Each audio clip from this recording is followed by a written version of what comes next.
Hello friends, आप सबका अर्चना Harry channel पर बहुत बहुत स्वागत है। आज हम लोग बात अठन्नी कहानी की समरी को देखेंगे, जिसके लेखक हैं सुदर्शन जी। चलिए समरी को देखते हैं। कहानी शुरू होती है एक रसीला नाम के व्यक्ति से, जो इंजीनियर बाबू जगत सिंह के यहाँ नौकर था।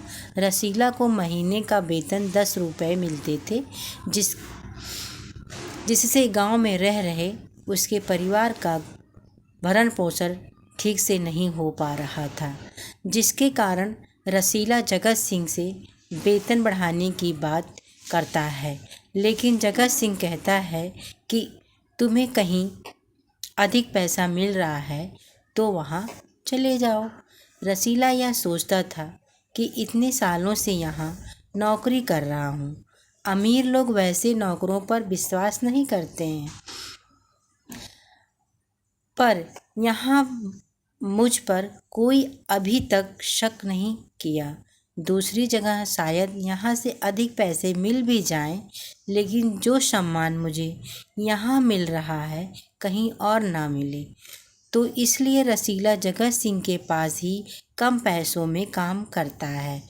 शेख सलीमुद्दीन जिला मजिस्ट्रेट हैं, जो जगत सिंह का पड़ोसी हैं। शेख सलीमुद्दीन का नौकर रमजान है। रमजान और रसीले अच्छे मित्र हैं। रमजान रसीला को फल खिलाता है और रसीला रमजान को मिठाई खिलाता था। एक दिन रसीला को उदास देखकर रमजान पूछ लिया, क्या बात है, तुम उदास हो? नहीं, मैं उदास नहीं हूँ। रसीला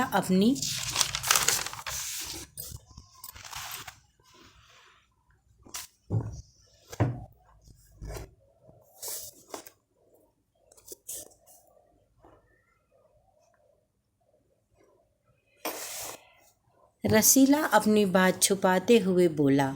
रमजान के अधिक जोर देने पर रसीला अपनी बातों को बताता है। कहता है, गांव से पत्र आया है, बच्चे बीमार हैं, घर में पैसा नहीं है।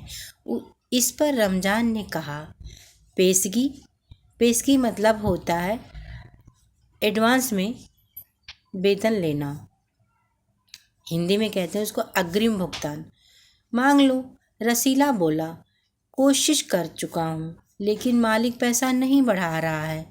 इस पर रमजान ने कुछ रुपए रसीला की हथेली पर रख दिया। इस पर रसीला की आंखें भर आईं और सोचने लगा, जिसकी मैंने इतनी सेवा की वह दुख में साथ ना दिया, लेकिन वही रमजान को देख लो, पैसे मिलने से बच्चों ने इलाज कराकर स्वस्थ हो गए।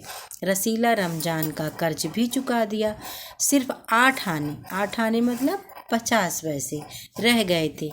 एक दिन रसीला जगत सिंह को रिश्वत लेने की बात को सुन लेता है और सोचता है कि पैसा कमाने का कितना अच्छा तरीका है।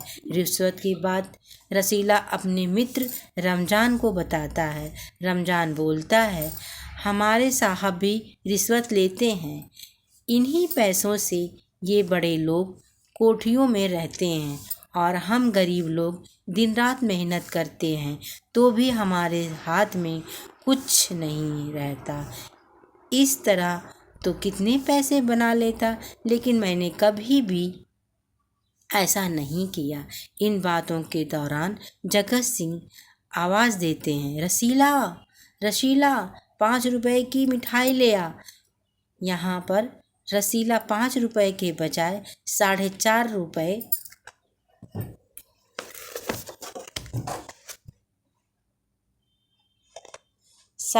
रुपए की मिठाई लाता है।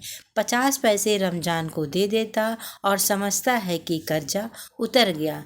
मिठाई कम देखकर जगत सिंह ने पूछा, ये मिठाई कितने की लाया है? रसीला बोला, 5 रुपए की। तब तक जगत सिंह ने रसीला को एक थप्पड़ जड़ दिए और बोला, चल मेरे साथ, अब दुकान वाला ही बताएगा। रसीला घबरा गया और बोला, साहब मुझसे गलती हो गई, मुझे माफ़ कर दो। लेकिन जगत सिंह एक ना सुनी, घसीटते हुए पुलिस थाने ले गया। पुलिस को 5 रुपए रिश्वत देकर रसीला को पिटवाता है। दूसरे दिन मुकदमा जगत सिंह के मित्र शेख सलीमुद्दीन, जो जगत सिंह के पड़ोसी हैं, आपको मैंने पहले बता दिया है, उन्हीं की बात हो रही है। शेख सलीमुद्दीन की कचहरी में पेश हुआ। रसीला अपनी गलती को कबूल कर लिया। उस पर शेख साहब ने रसीला को 6 महीने की सज़ा सुना दी। इसके बाद शेख साहब रुमाल से मुंह पोंछते हैं। यह वही रुमाल थी जिसमें एक दिन पहले किसी ने रिश्वत के 1000 रुपये बांध कर दिए थे। लेखक इस कहानी में ये बताने की कोशिश कर रहे हैं कि सारे कानून जो बने हुए हैं वो सिर्फ गरीब लोग ही उसके भुक्तभोगी होते हैं। अमीर लोग तो हमेशा कुछ भी करते हैं, वो साफ साफ बच जाते हैं। तो फ्रेंड्स, आप लोग जैसे इसमें एक नंबर के क्वेश्चन, आधे नंबर के क्वेश्चन आते हैं। जैसे आपसे ये पूछ लिया जा सकता है कि शेख सलीमुद्दीन कौन थे, तो आपको पता होना चाहिए शेख सलीमुद्दीन जिला मजिस्ट्रेट थे और जगत सिंह के पड़ोसी थे। और रमज़ान कौन था, इस तरह से भी ऐसा, रमज़ान शेख सलीमुद्दीन का नौकर था और रसीला का मित्र था। इस तरह से आप लोग इस कैरेक्टर्स के सभी कैरेक्टर्स को याद करके उसके क्वेश्चन आंसर अपने आप से बना भी सकते हैं। इजी आता है, कोई ज़्यादा हार्ड नहीं होता है। थैंक यू बच्चों।